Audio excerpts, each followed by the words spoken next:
नमस्कार दोस्तों, vestibular hypofunction disorder के बारे में समझने की कोशिश करेंगे। रिसेंटली बॉलीवुड एक्टर वरुण धवन ने यह रिवील किया था कि उन्हें वेस्टिबुलर हाइपोफंक्शन डिसऑर्डर से सफर करना पड़ा है। तो चलिए जान लेते हैं दोस्तों, ये क्या है, इसका सिम्टम्स क्या क्या है, कॉजेस क्या क्या है। देखिए दोस्तों, हमारे शरीर का बैलेंस मेंटेन करने में इनर ईयर सिस्टम का काफी रोल है।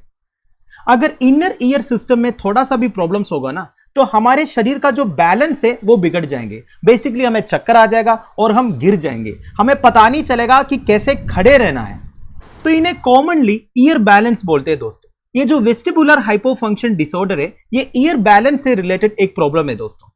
तो basically vestibular hypofunction is a partial or complete deficit of function of the peripheral or central vestibular system. Central vestibular system हमारा जब काम नहीं करते हैं, उनके फंक्शंस वो निभाते नहीं है, उस कंडीशन को आप बोल सकते हैं vestibular hypofunction disorder.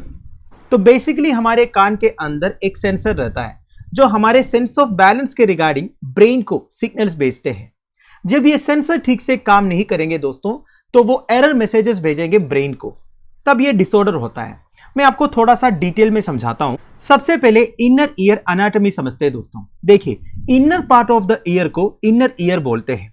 It contains organs of the senses that play a major role in hearing and equilibrium। तो बेसिकली सुनने में भी और बॉडी का इक्विलिब्रियम या बैलेंस मेंटेन करने में भी मेजर रोल प्ले करता है इनर ईयर जो है। वैसे इनर ईयर में 3 मेजर सेक्शन है। First is cochlea, second is semi circular canals, third is vestibule. तो इधर हमारे लिए इंपॉर्टेंट है, जो बैलेंस मेंटेन करने में काम आता है, semi circular canals. The canals that loop around your inner ear contain fluid and tiny hair-like sensors that help you maintain a sense of balance। ये देखिए दोस्तों, ये है सेमी सर्कुलर कैनाल्स। अब ये कैनाल के अंदर एक फ्लूइड है और कुछ टाइनी हेयर-लाइक सेंसर्स भी है जो basically sense of balance provide करते हैं। अब ये फ्लूइड क्या करते हैं, ये अप एंड डाउन मूव करते हैं दोस्तों। बेसिकली ये ब्रेन को सिग्नल भेजता है और ये बताता है किस डायरेक्शन में आप फेस कर रहे हो। ये देखिए दोस्तों, ये हमारा इनर ईयर है। आप देख ही सकते हो, इसमें 3 सेमी सर्कुलर कैनाल्स है। अब तीनों सेमी सर्कुलर कैनाल्स का अलग अलग नाम है, जैसे कि एक है पोस्टीरियर सेमी सर्कुलर कैनाल, दूसरा है superior semi circular canal and lateral semi circular canal. अब इन कैनाल्स के अंदर जैसे कि आप देख सकते हो, इस तरह फ्लूइड है। अब ये फ्लूइड मूव करते हैं दोस्तों। देखिए, सिर जब राइट की तरफ टिल्ट होता है तो ये उस तरफ जाता है, जब लेफ्ट की तरफ टिल्ट होता है तो उस तरफ जाता है। तो बेसिकली ये जो फ्लूइड है, ये ब्रेन को सिग्नल भेजता है। बेसिकली ब्रेन को ये फ्लूइड मूवमेंट से पता चलता है कि हमारा सिर जो है, हेड जो है, किस तरफ टर्न हो रहा है। तो प्रिसाइसली अगर बोलेंगे, tiny particles inside cells at the bottom of the canals help monitor your head's position in relation to movements. तो हमारे बॉडीली मूवमेंट्स के हिसाब से हेड का पोजीशन क्या है, ये इंफॉर्मेशन ब्रेन को भेजने वाला काम कौन करता है?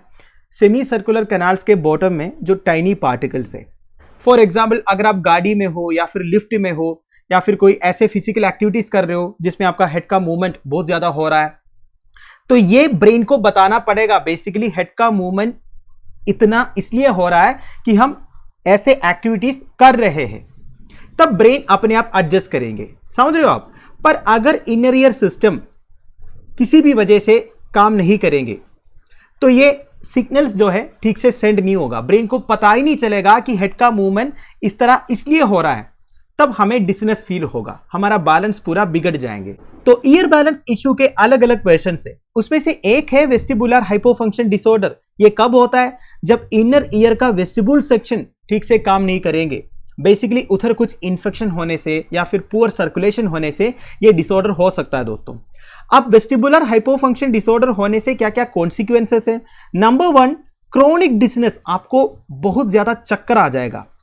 Problems with balance, walking and driving. देखिए, जब आपको चक्कर आएंगे, ऑब्वियस सी बात है, आप ठीक से खड़ा नहीं हो पाएंगे। खड़ा होने की कोशिश करोगे तो आप गिर जाओगे, ठीक है। आप पैदल नहीं चल पाएंगे, ऑब्वियसली ड्राइविंग भी नहीं कर पाओगे। तो ये है। And patients may not be able to read signs while moving. जब आप चलते हो ना, साइंस वगैरह आपको समझ में नहीं आएगा और बार बार गिरने का भी चांसेस है।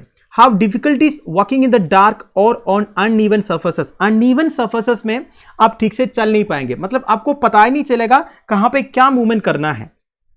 And vestibular hypofunction impairs spatial memory, learning and way finding.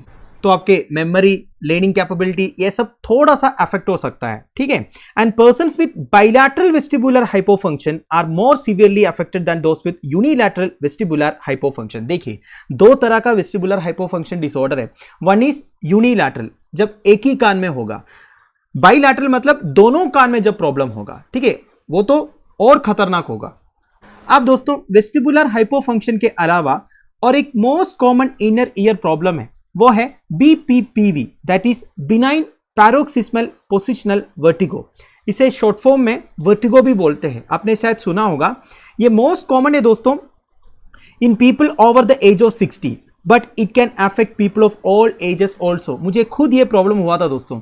इसे हम बेसिकली एयर बैलेंस इशू बोल देते हैं या फिर वर्टिगो बोलते हैं। एक्चुअल नाम है BPPV।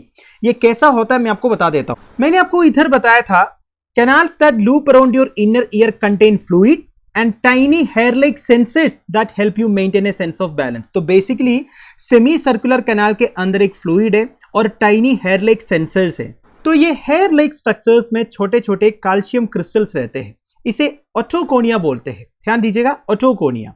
Now BPPV occurs when tiny calcium crystals called otoconia come loose from their normal location on the utricle, yet sensory organ in the inner ear। तो बेसिकली ओटोकोनिया जब अपना लोकेशन चेंज करते हैं या फिर अपना पोजीशन चेंज करते हैं दोस्तों, तब होता है BPPV। इसे क्या होता है मैं आपको बताता हूं। If the crystals become detached, they can flow freely in the fluid filled spaces of the inner ear, including the semi circular canals that sense the rotation of the head. अब देखिए दोस्तों, मैंने आपको बताया था रोटेशन ऑफ द हेड को sense कौन करता है? फ्लूइड सेंस करता है, जो सेमी सर्कुलर कैनाल के अंदर है। अब सेमी सर्कुलर कैनाल के अंदर है बेसिकली ये जो ओटोकोनिया। अब ये ओटोकोनिया अगर उसका पोजीशन चेंज करेंगे कुछ प्रॉब्लम्स की वजह से, ठीक है, नॉर्मल केसेस में नहीं होता है, तो ओटोकोनिया अपना पोजीशन चेंज करते हैं ना, उसके साथ साथ फ्लूइड भी फ्लो होने लगता है। तो एक्चुअली ब्रेन में सिग्नल चला जाएगा कि हेड का मूवमेंट हो रहा है, पर एक्चुअली हेड का मूवमेंट हो रहा है क्या? नहीं हो रहा है। मूवमेंट हो रहा है क्रिस्टल्स का, पर क्रिस्टल्स का मूवमेंट से ब्रेन में सिग्नल पहुंच जाएगा कि हेड का मूवमेंट हो रहा है। इस केस में हमें क्या होगा? हमें चक्कर होगा। तो बेसिकली ये जो लूज ओटोकोनिया है, ये फेक हेड मूवमेंट ट्रिगर करता है, जिसकी वजह से हमें चक्कर आ जाता है। और एक पॉइंट मैं आपको बता देता हूं जो आपके एग्जामिनेशन पर्सपेक्टिव में इंपॉर्टेंट है। वैसे देखा जाएगा तो इतना डीप जाने की कोई जरूरत नहीं है, फिर भी ये इंपॉर्टेंट है। This is 8th cranial nerve. इसे वेस्टिबुलर नर्व भी बोलते हैं दोस्तों। ये जो आपको रेड कलर में दिख रहा है ना, यह है vestibular nerve. It is primarily responsible for balancing और आई मूवमेंट। देखिए, जब किसी को चक्कर आता है, अगर आप उनका आइज देखोगे तो आइज का जो पोजीशन है वो अजीब हो जाता है। आपने ध्यान दिया होगा ना। तो एक्चुअली ये जो 8th क्रेनियल नर्व है, ये हमारा बैलेंस और आई मूवमेंट को भी कंट्रोल करता है। तो जब ओटोकोनिया का मूवमेंट की वजह से या फिर लोकेशन चेंज की वजह से जब फेक हेड मूवमेंट ट्रिगर हो जाता है, जब ब्रेन तक सिग्नल पहुंच जाता है, तो एक्चुअली ये स्टिमुलेट करता है 8th क्रेनियल नर्व को, and it causes vertigo and jumping eyes. ठीक है, आप कंफ्यूज हो गया होगा। देखिए, बस आप इतना ही याद रखिए, ओटोकोनिया अपना लोकेशन चेंज करता है और सेमी सर्कुलर कैनाल का एकदम लोवेस्ट पार्ट में आ जाता है।